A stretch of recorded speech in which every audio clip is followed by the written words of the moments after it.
What's up, guys? Welcome back to our Canucks GM mode. So, last episode we played the Calgary Flames in round number 2, and we managed to get by them once again.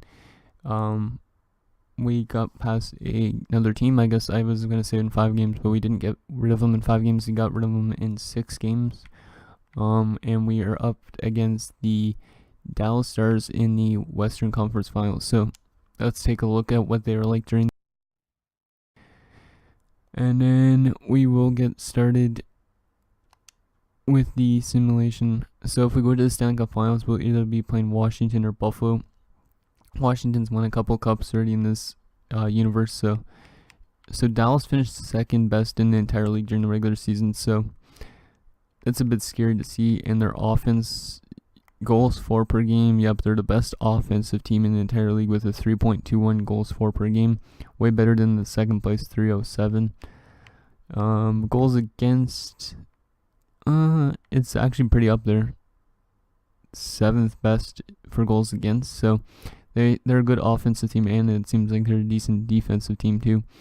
Power play was one of the best as well, 4th in the league. And their power play or penalty kill. Their penalty kill was also pretty good. So this team might be very dangerous.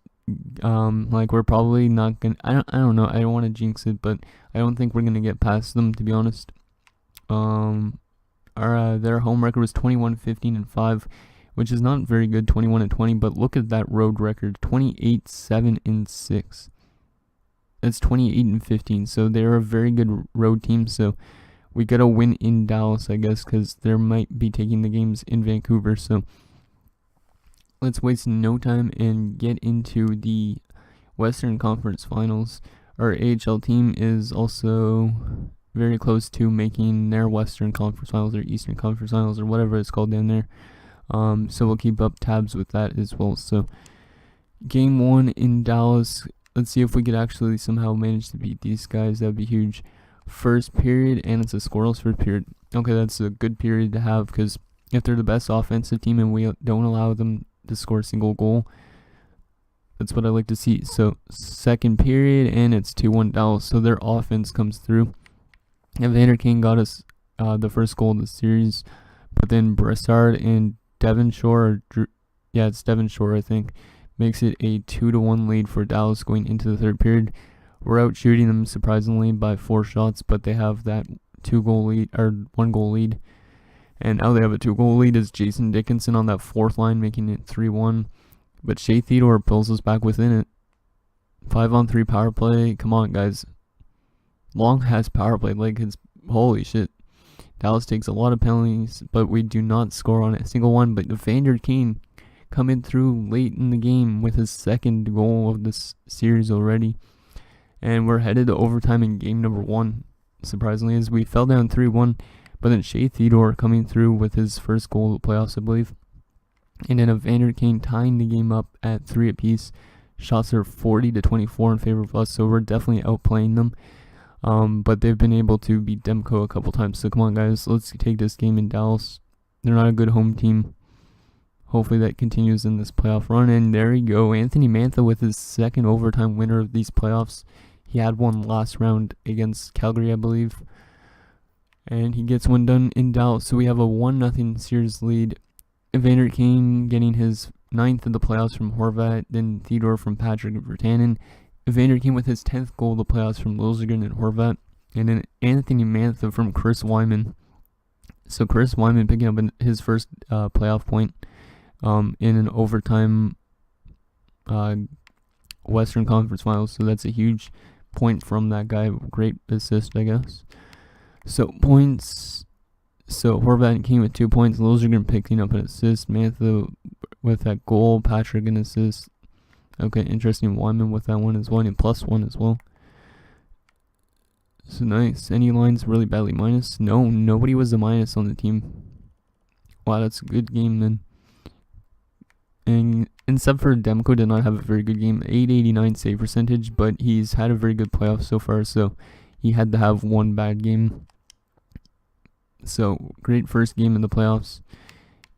We came back from a 3-1 deficit and win our first game in Dallas. So That's very good. Let's see, did our AHL team advance? Yes, they did. 3-1 win. So our AHL team's going as far as our NHL team so far this season. So quickly, before I want to go on to game number 2, I just want to curious to see Alexis Gravel's stats, probably like you guys are, because we never even checked it at all for the regular season.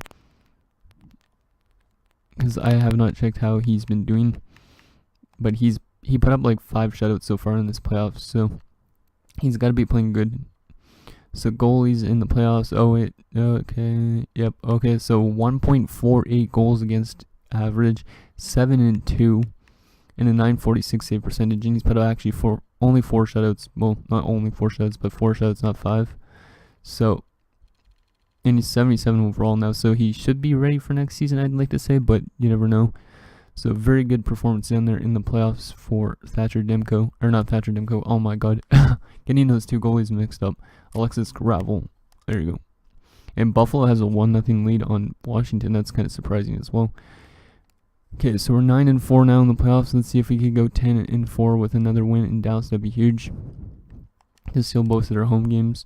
So, first period, and it's a 2-1 lead for us. They score first, Derek Brassard, but Bo Horvat and Rupi Hintz, who was actually a draft pick by Dallas, but he was on free agency and I signed him.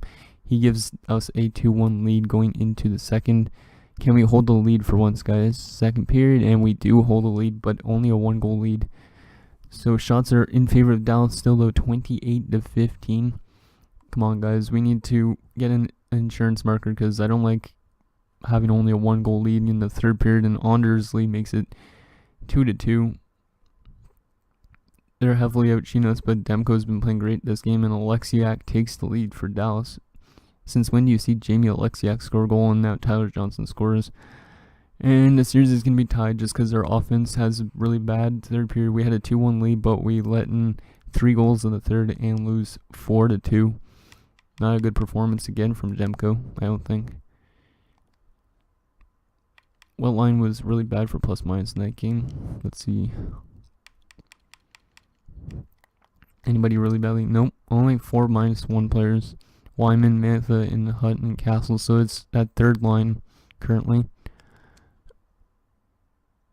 Or it might be a penalty kill. I don't know. I think it's the third line though. So we're heading back at least home with a 3-1 lead, but that doesn't mean anything against the Dallas Stars. As I was saying, they have a very, very good away record. I'm not sure how it is in the playoffs, but let's see, guys. Can we take one on home ice? Because I'm nervous that Dallas could take both of our away games or home games first period, and we actually have a lead again after the first period, which is pretty good. So Jake Virtanen opens the scoring. We're outshot 13-9 now. Second period, and we still have a 1-goal lead again going into the third and are being outshot just like last game. But this time, guys, we need to hold the lead. We can't allow 4 goals in the third period. We just can't, and we let in one early again. Tyler Johnson ties the game on the first shot of the period pretty much, and Devin Shore takes the lead for Dallas. So once again, we can't hold leads. I don't know if it's our defense or it's our goaltending or our offense is just inconsistent. Come on, guys. We just need one more goal. One more tied up. Bring it to overtime. That'd be huge. And we don't get it done as Anders Lee gets an empty netter.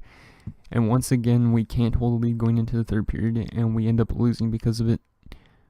Only goal from Virtanen. His goal was from Fiala and Juho Levi. So not a good performance in that game. Good performance for Demko. But once again, our offense just does not show up in the third period.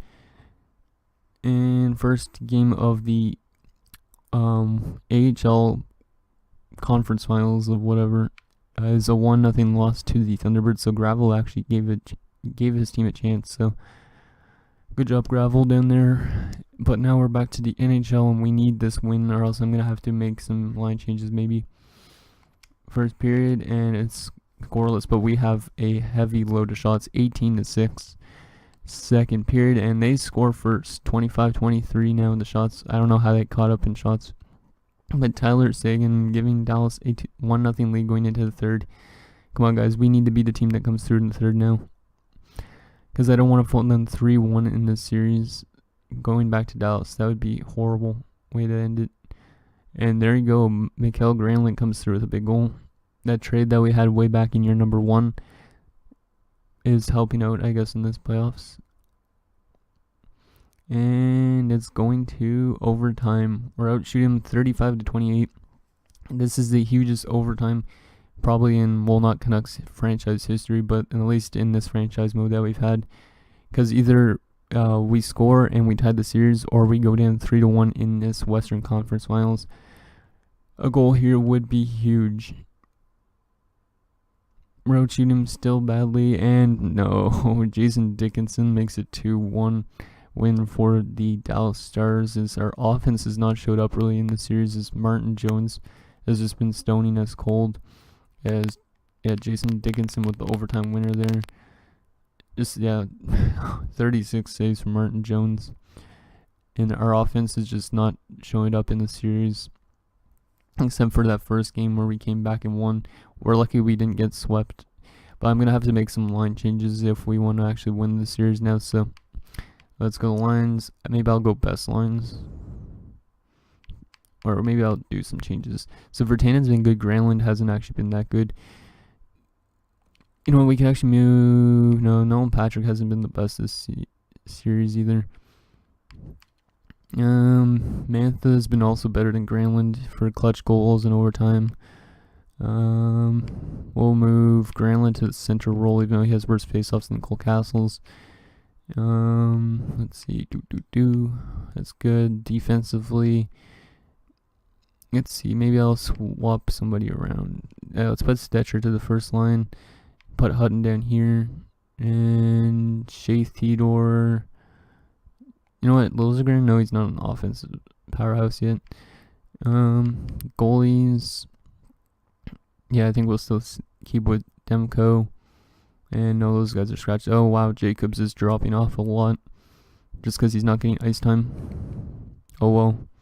This guy is probably going to be trade bait at the draft. So, yeah, we could probably trade him for like a third or something. If we really want to, because I don't think we're going to keep him just because he's a crybaby for being a scratched player. So, let's see, can our AHL team tie up the series down there in the minors? And I think they did. Yes, they did. 4-3 win. So at least our AHL team has something to cheer about. But we need to win all these 3 games. So hopefully these line changes I made help. But winning 3 against a team like the Dallas Stars is going to be tough. So it slows in the game. And Dallas opens the scoring first. Tyler Seguin, goddammit. And see if we could play better defensively, or if we could actually get back in the game. You know, let's just get to the end of the first period. And yep, 1-0 still, and shots are 10-10 apiece. Second period, still 1-0 them. So Martin Jones is just killing us. Like, our offense has not showed up in this series at all. Even with these little line changes that I made, our offense has not scored over 1 goal a game, I think, in the last 3 games. Or 4 games, I don't even know. I'll check that afterwards, I guess. And they're going to hold down the fort. Yes, they are. So the Dallas Stars have eliminated us in 5 games in the Western Conference Finals. But it was a very good learning experience for our Vancouver Canucks. Everybody probably is going to be getting some boost in overall during the off season. So that was a pretty good playoff run until we hit into a good goaltender, Martin Jones, and the Dallas Stars, who more than likely, I think, could win the Stanley Cup in this franchise mode. Like, the first game, we could have honestly lost, but we came through somehow with some goals, 1-4-3, but then Martin Jones lets in only 2 there, 1 there, and nothing in the last game, so he stones us in the last few games. Only lined 4 goals in the last 4 games. So, now let's, I guess, follow our AHL club. And then we'll check player stats for the playoffs. So let's see if our AHL team can take a lead in the series. Yes, they do. It's a 2-2 series headed back to Springfield. And there you go. AHL team takes a 3-2 lead. Can we go to the finals? No, we don't, with an overtime loss. That's a ballbuster. I guess we'll go into a game 7 just so we can see how Gravel plays in this game. So our AHL team looking to get to the finals. Let's see if they do it, and we're down 1-0 to start it off. Second period, and we tie back up, though. Owen Tippett, nice. He's also going to be in the NHL probably next season, so that's nice as he gets one past Velvalainen. And we let in an early third period goal from Nyman, but can our power play get anything? No, they don't. Penalty kill, and we don't allow anything, but then Leminko makes it 3-1. Looks like our AHL team is also going to get eliminated in the conference finals. So despite having a very good playoff run, Alexis Gravel and the Utica Comets are going to be eliminated in the third round, just like our NHL team, by a final score of 4-1. Oh well, at least Gravel should get some good growth for going that far. Didn't expect the AHL team to do that well. But then again, I guess they have Bolsers and a bunch of other players. So the Stanley Cup Finals is tied 2-2 right now. So let's take a look at our player stats for the playoffs currently. Or well, at the end of that round.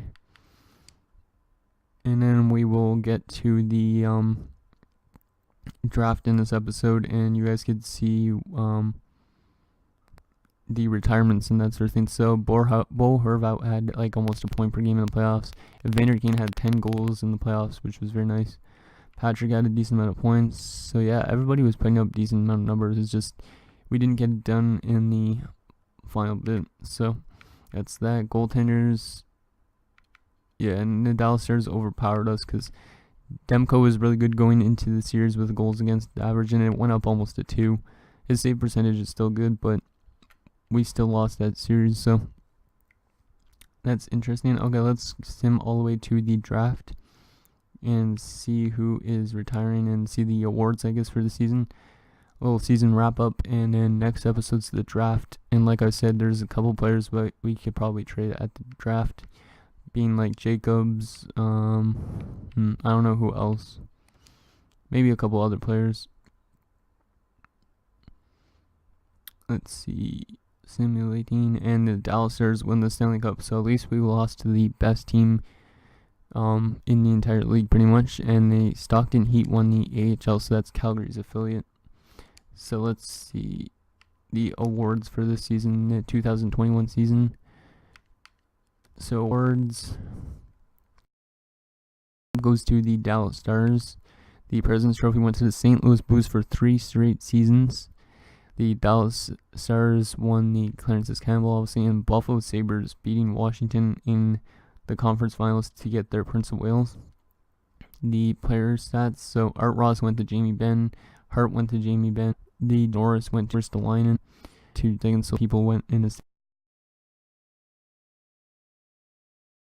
1. Albert Martin Jones wins the Conn Smythe.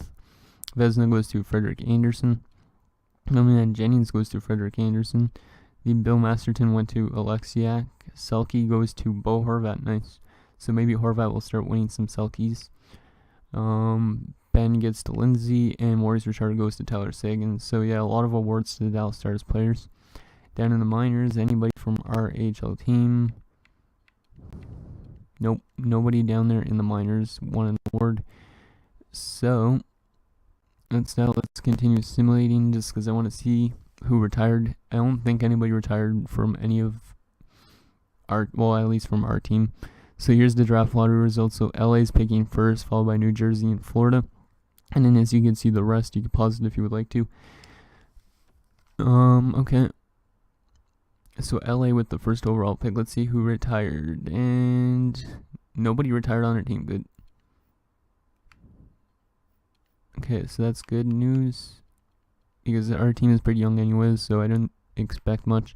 So in the NHL though, Corey Perry retires, Palmville, Stastny, Steen, a lot of Blues players actually retired, so the Blues dynasty might come to an end soon, as Stastny's gone, Steen's gone, but then again they still have Tarasenko, so that's that. Let's see, who won the cup again?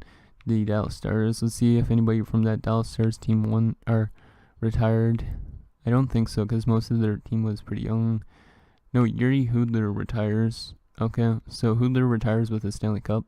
Good for him. And goaltenders, nobody retired on the Dallas Stars. So that's the retirement. So, okay. We'll also show you guys the trading block so you guys can see what we could trade for. I'd rather trade for draft picks probably. But then again, it might take a long time for those players to grow. Maybe we trade for roster players. So let's browse the trading blocks around the league. So for offensive defenseman, which is kind of something we need, but we have like two. So Bergeron, he's nobody. Quincy, nobody. Meyer, at the bottom 6, Grinder, nice. Not bad, but he's got really low trade. Only 9, Sniper, 72 overall. Not bad. But he's 21. Lots of teams with their draft picks, so if we wanted to trade some of our players that we don't want anymore for draft picks, that's fine. Doesn't look like anything huge available. A lot of draft picks. Louis Erickson's available, but I don't want to bring him back. He's going to be retiring soon. Crowder. Okay. So that's what's available on the trading blocks. Oh yeah, I guess I should show you guys the trade values quickly as well. And then tell you guys who we could potentially be trading at the draft. If you guys want to come up with some potential trades we could do. So let's go to us and let's go to centers first. So realistically, in centers, we could potentially get rid of Rupee Hintz. I think he's only an 81, so he's not the best of players, and I don't really want to have him in the minors always. And Zukhanov could potentially be ready next season. Same with Bitten, he could be ready soon. So yeah, Hintz is definitely somebody we could potentially trade. Let's see, left winger Sean Mathias. He's going to be out of a contract anyways, so that's fine. Reed Boucher could be also traded, or somebody to trade just because Balsers might take his spot. But I think he's also got like 1 year left on his deal. Right wingers, we could probably be trading Alex Tuck. He's 79. I don't know if he's losing morale because of his ice time. Yeah, I think it's his ice time and stuff like that, but Alex Tuck is somebody we could trade, even though we picked him up in our first year here. It's just because technically Owen Tippett needs to take somebody's roster spot, so it's either that or Chris Wyman, but I'm not wanting to trade away Chris Wyman because he is turning out to be a pretty good penalty killer for us. So there's that. Defenseman, we could probably get rid of somebody on the defensive core. Like we could release Ben Hutton. Let me know about that because Tate Olson should be in the NHL next season. And in goaltending, we should be fine. So anyways, guys, that's going to do it for this episode of Canucks Mode. Thank you guys for watching. See you guys next time.